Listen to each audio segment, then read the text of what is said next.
Bien amigos, nuestro invitado de hoy es abogado, ha sido decano de Ciencias Jurídicas de la Universidad Autónoma de Santo Domingo, de la UAS, de allí también fue el rector y actualmente es ministro de Educación Superior. Una larga trayectoria en el ámbito académico y también en el ámbito de la política. Así que nos da muchísimo gusto recibir aquí al doctor Franklin García Fermín. Buenos días, doctor. Buenos días, el gusto es mío. Bien, qué bien. Bueno, pues entonces de los dos. Doctor, tenemos varios temas que queremos conversar con usted. Uno de ellos, y por lo cual le hemos invitado, tiene que ver con una propuesta que está sobre la mesa a propósito de todas estas reformas de que se hablan, como es, por ejemplo, la fusión del ministerio que usted encabeza, Ministerio de Educación Superior, Ciencia y Tecnología, y Educación. ¿Cuáles serían los pros y los contras de esta idea, si es que procede acaso? Bueno, lo primero que es una información que ha estado circulando, pero nadie la ha visto. Ni el propio Ministerio de Educación Superior, Ciencia y Tecnología la desconoce totalmente. Si fuese cierto, nosotros entendemos que sería un retroceso en la educación superior y en el desarrollo de la ciencia y la tecnología. ¿Por qué? Sobre todo en el mundo que estamos viviendo hoy, que está asignado por el conocimiento, que es la principal riqueza que tiene un país, el conocimiento, que es un bien intangible, porque no lo podemos tocar, pero el que produce bienestar a los pueblos, a los países de desarrollo.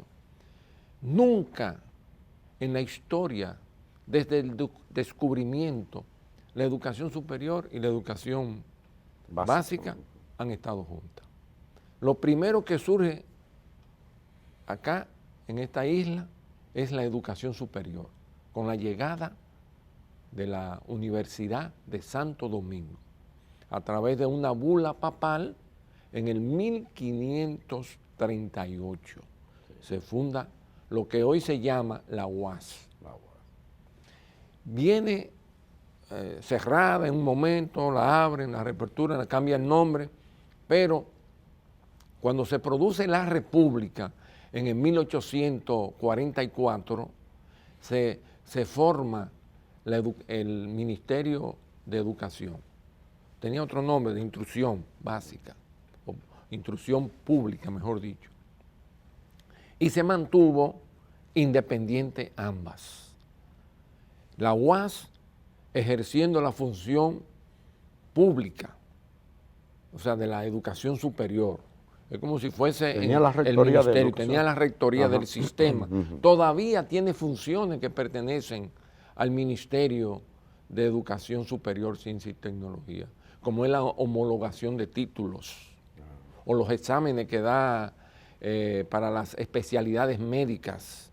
Eso corresponde al Ministerio de Educación Superior. Pero todavía como reminiscencia le queda a la UAS.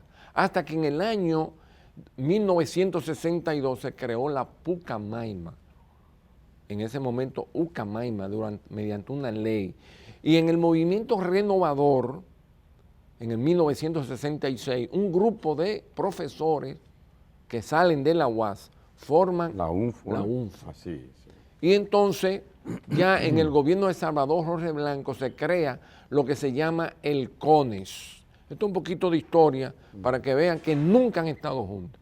El CONES se forma para regular las universidades privadas. Es el Consejo Nacional de Educación Superior. Consejo Nacional de Educación Superior, que estuvo funcionando hasta el 2001, cuando se crea la Secretaría de Estado de Educación Superior, Ciencia y Tecnología.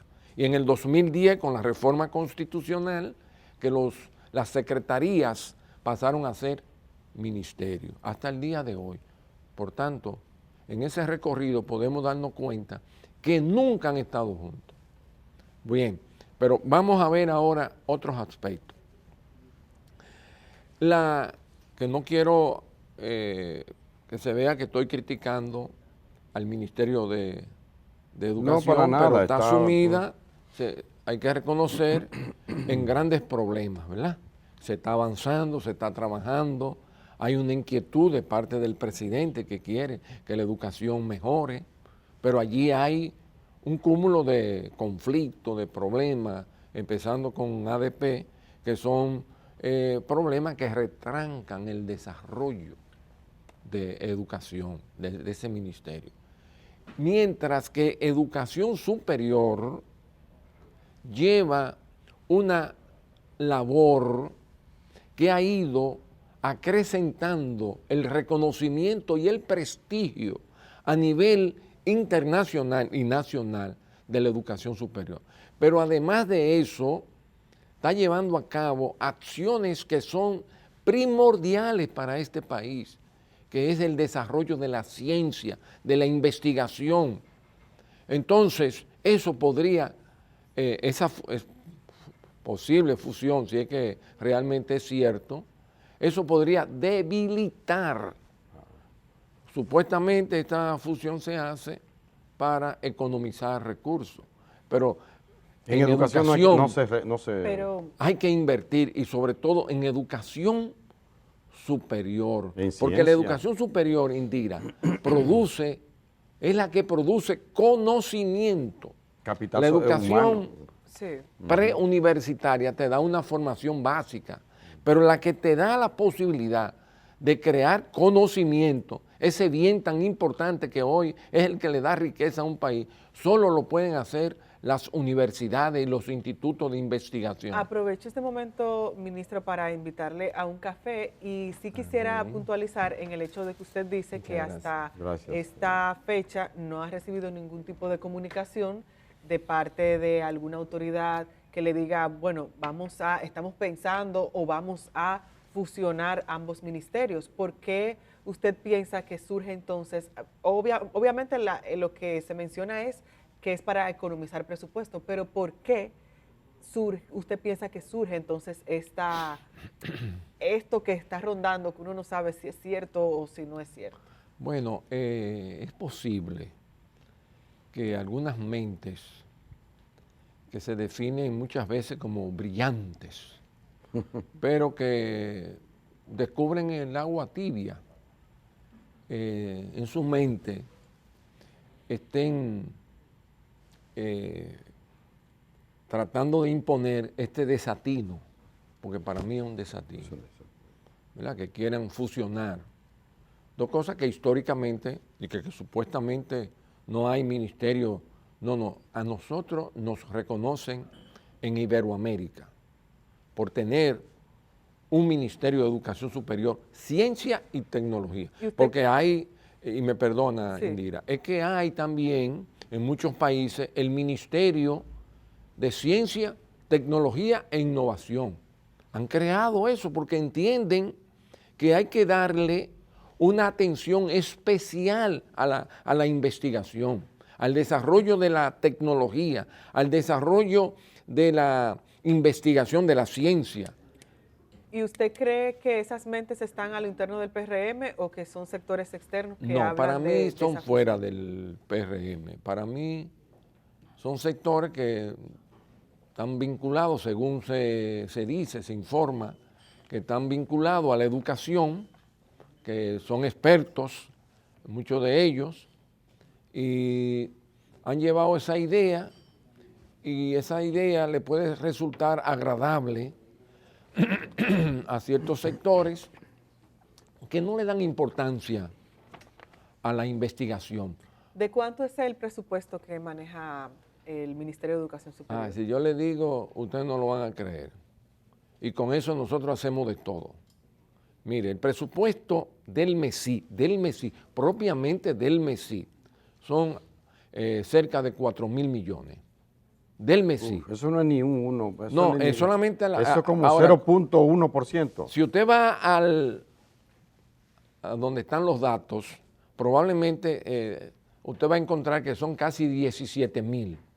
Pero de esos 17,000, una parte va a la UAS, otra parte va al ITLAS, otra parte va al Instituto que está en San Luis, el ITCC. Ajá, el técnico superior. Técnico superior. Es decir, que propiamente el presupuesto del ministerio son 4.000 millones. Ahora, ¿qué hacemos con eso?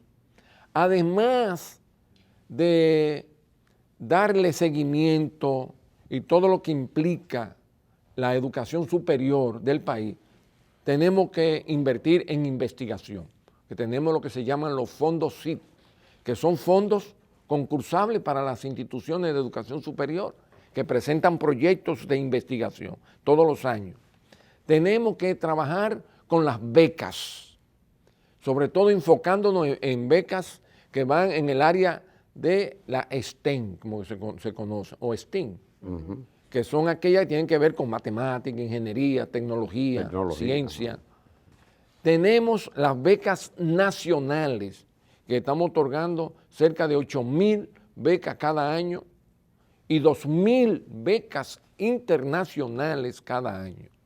Tenemos el programa de inglés de inmersión, que en estos 4 años formamos en el conocimiento de esta lengua, la lengua inglesa, 120.000 jóvenes dominicanos, que todos tienen empleo. Damos también en lengua el conocimiento del francés. Con la Alianza Francesa tenemos un acuerdo. Tenemos también con la Embajada de Brasil la enseñanza del portugués. Y ahora, dentro de un par de meses, ya vamos a empezar a través de un acuerdo con la Embajada de la República Popular China, la enseñanza del mandarín. O sea que ya vamos a tener 4 lenguas. Claro, el inglés, la fundamental y la que está masificada. Con esos pequeños recursos, el Ministerio de Educación Superior, Ciencia y Tecnología vigila, chequea, acompaña a las universidades e instituciones de educación superior. Investiga, porque tenemos grandes proyectos sobre todas las cosas importantes del país y del mundo de hoy. Tenemos proyectos sobre sargazo, tenemos proyectos sobre alimentación, tenemos proyectos sobre medicina, tenemos proyectos sobre inteligencia artificial, tenemos proyectos sobre conductores, que por supuesto hoy tenemos un encuentro, el Ministerio de Industria y Comercio, la Universidad UNAPEP y el Ministerio de Educación Superior, Ciencia y Tecnología. Tenemos a las 9 de la mañana una actividad para hablar de semiconductores. Entonces, con ese presupuestico que tiene, que yo creo que es el ministerio, quizá la juventud tiene un presupuesto más bajo que el de nosotros, pero el presupuesto del MESI es un presupuesto muy limitado, como ustedes pueden ver. No sería tan relevante. Yo igual que usted, pienso que sería un desatino y llamo a quienes se plantean esa idea a que tengan cuidado, porque estamos hablando de un espacio, y no lo digo porque usted esté aquí, sino un espacio donde no ha habido ruido. Uno no ha escuchado ningún escándalo, ni ve ningún, qué sé yo, que se esté derrochando, que se esté haciendo cosas, mala práctica por allí. Así que creo que sería, en el caso de que lo fundiesen, ¿cómo sería entonces? ¿Cómo pasaría? ¿Pasarían a educación o ustedes estarían, cómo sería? Bueno, porque yo no lo concibo. Sí, porque imagínense, educación tiene un presupuesto que debe ser 1000 veces más que el de educación superior. Pero aún no da, aún no es exagerado. Exagerando, ¿verdad? Sí. Y que no estoy diciendo que sea un presupuesto que sea exagerado, ¿verdad? No. Porque educación sería la inversión más grande que puede hacer un país en educación, o una familia. Tú lo decías fuera de cámara, que tú no te limitarías, ¿verdad? No va a dedicar a ahorrar, si tiene que llevarlo a la mejor escuela, a la mejor universidad, tú llevarías a tus hijos. Es como cuando uno va a dar una buena comida, si no ahorre en la comida, coma bien. Correctamente.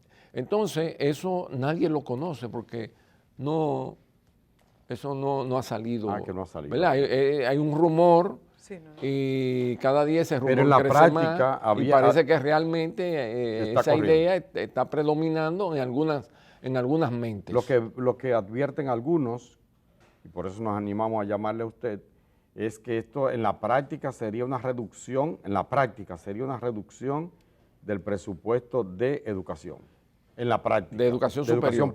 No, de educación ambos, también. a ambos, tanto a educación superior como a la educación preuniversitaria. Correcto. En la práctica sería. Sí, sería parece eso. que ese puede ser en esas mentes brillantes que sea la idea de crear esa fusión. Pero Que sería ilógica en todo el sentido amplio de la palabra, sería totalmente ilógico. Hay algo que usted mencionaba, ministro, y es con relación a esas becas que otorga su ministerio, y usted se refería a las becas internacionales, y algo incluso vimos declaraciones que usted emitió con respecto a esos estudiantes que se les entregan esas becas y que se quedan allá. Pero eso es algo que se sabe, que hay gente que se queda, pero uno dice, ¿y cómo es, qué tipo de seguimiento les da el Ministerio de Educación Superior? Porque cómo va a ser que esa gente se vaya y que uno no sepa, o que ustedes como autoridades no sepan que hay una cantidad importante de gente que se va y que no regresa. Sí, mira, el ministerio, el MESID, tiene un departamento que le tiene que dar seguimiento a los becarios, ¿verdad? Porque nosotros tenemos que hacer pago. Si un becario deserta, se va, sale, eso tenemos que tenerlo, porque no podemos seguirle pagando a la universidad si ya el estudiante no está. No podemos enviarle al estudiante la mesada que se le envía, la ayuda mensual, si ya no está cumpliendo con sus obligaciones. Y le dan seguimiento a través de la universidad. Sí, hay un permanente contacto con la universidad. Nos tienen que reportar las notas, las calificaciones, de que el estudiante está cumpliendo y está dentro de los parámetros, ¿verdad?, que le hacen merecedor de esa beca. ¿Y cuándo termina entonces? Cuando terminan deben venir al país, presentarse al MESI y nosotros entonces hay un departamento que le da seguimiento para colocarlo en empresas, tanto privadas como públicas. Lo ayudamos a tener contacto, a preparar los currículum, a ponerlo en contacto. ¿Y qué por ciento se inserta en el mundo laboral? Porque he escuchado algunos que vienen entonces sobrecalificados, entonces le están ofreciendo un salario que no es... Eso es posible, hay de todo, ¿verdad? Pero lo que se quedan, nosotros... ¿Consiguen trabajo de una vez? Muchos le ofrecen instituciones, son muy calificados y esas instituciones en el extranjero se aprovechan, entonces le hacen ofertas muy tentadoras. Fuga de cerebro. Y ahí se produce la fuga de cerebro. Pero entonces se crea un problema para ellos, porque se quedan ilegal, porque ellos van con una visa especial, ellos van con una visa de estudiante. No, pero yo me refería a cuando regresan aquí, si se insertan en el mundo laboral. Sí, no, mayoría aquí hay, mire, aquí en la zona franca usted va y va a encontrar una inmensa. Hace años, no sé cuánto, usted iba a una zona franca y el cuerpo élite eran extranjeros. Sí. Hoy, cuando voy, tengo la satisfacción de que la inmensa mayoría. Yo fui a una donde hacen las cuestiones médicas, los equipos médicos, y solamente encontré una costarricense, una muchacha costarricense y otro que no recuerdo de qué país. Después todos eran dominicanos. Y resulta que muchos de ellos eran egresados de becas del MESID. Hay algo que no me queda claro, ministro, y es esos estudiantes que se quedan allá. Usted dice que, por ejemplo, cuando viene un estudiante becado, tiene que reportarse ante el MESID. Pero entonces, esos estudiantes que se quedan allá, obviamente no hacen ningún tipo de reporte porque no regresan. Se quedan ilegalmente. Pero ustedes ¿cómo ustedes le dan seguimiento a eso? ¿O cómo determinan? Si se quedó. Porque eso es alguien que se va y que el Estado paga por él, pero entonces no hay ningún tipo de seguimiento. No, mire, nosotros enviamos 10 estudiantes, vamos a suponer, y deben regresar en tal fecha. Y a esa fecha solo se han presentado al MESI 8, entonces hay 2 que faltan. Los contactamos, los llamamos para ver si llegaron. Si no han llegado, los familiares nos dicen, no, que se quedó, que no viene, que esto, que viene más tarde. O sea, al fin y al cabo nosotros le damos un seguimiento para saber si se quedó. ¿Qué resulta? Que cuando ellos se quedan, no pueden regularizar su estatus migratorio. Ni tampoco vienen, mandan su un título. correcto, mandan un familiar al MESI para que le firmemos una carta que lo libere, lo que le llaman una carta de no objeción, que la firma el ministro. Nosotros tenemos que mandarla a la Cancillería y la Cancillería la envía a la Cancillería del país donde está el joven que se quedó, ¿verdad?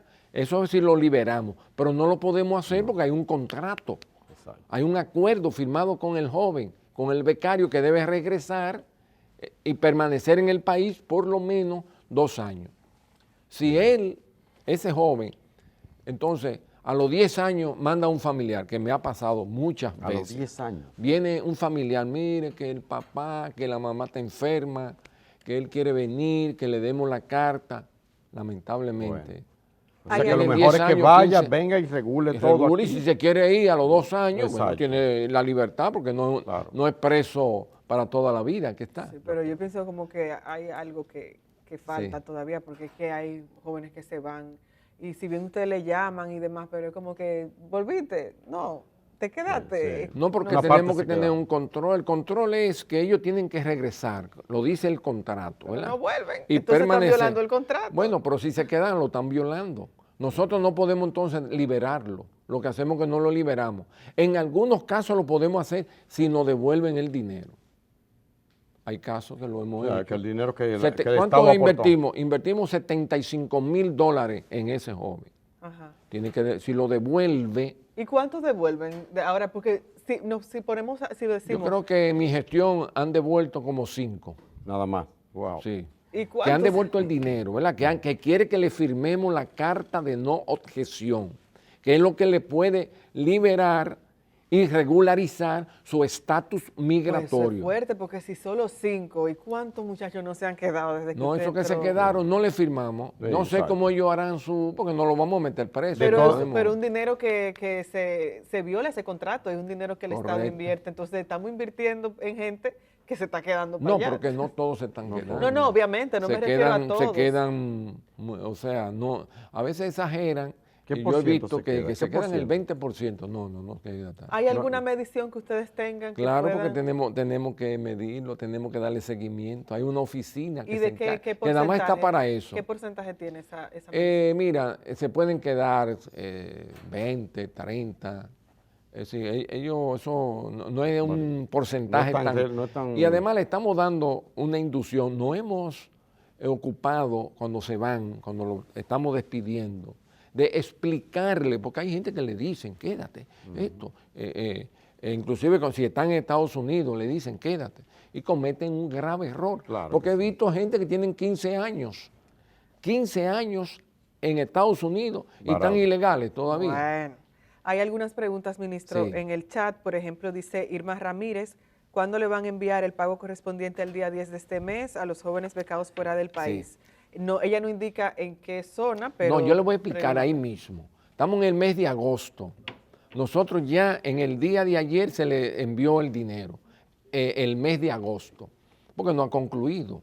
Lo que pasa es que nosotros le estamos enviando, le pagamos varios meses por adelantado, porque es un proceso un poco lento el pago, porque eso tiene que ir al Banco Central, porque son divisas. O sea, hay un procedimiento muy exigente. Después tienen que ir al banco de reserva, que es ya donde se le hace la transferencia. En el día de ayer ya se le transfirió el mes de agosto y septiembre. Hay otra pregunta antes de pasar con Germán. Dice Guillermina de los Santos, bueno, es un comentario. Pregunta que si hay que tener sangre azul para calificar a la beca, porque ella aplicó en varias ocasiones y tiene notas en A desde la escuela y graduada con honores de la UAS, que sí es que hay que estar pegado con alguien. O no, bueno, de lo que decía Germán, no hay ruido.